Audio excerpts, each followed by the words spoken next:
জয় গুরু ইষ্টপ্রাণ দাদা ও মায়েরা, গত 15 ও 16 এপ্রিল সৎসঙ্গ দেওঘর ধামে পালিত হল নববর্ষ পুরুষোত্তম ষষ্ঠী তীর্থ মহাযজ্ঞ ও 343তম সর্বভারতীয় সৎসঙ্গ ঋত্বিক সম্মেলন।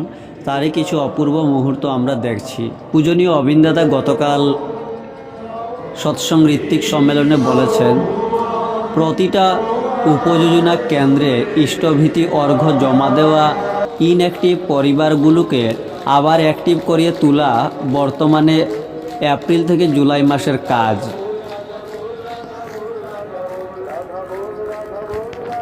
শ্রী শ্রী ঠাকুর বলেছেন, যখনই চলার পথে কোনো ভুল হয় তখনই বুঝতে হবে ইষ্টভীতিতে কোনো গণ্ডগোল আছেই।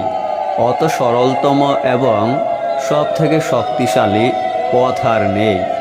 ওটা দৈনিকই করতে হবে এবং 30 দিনের দিন পাঠিয়ে দিতে হবে।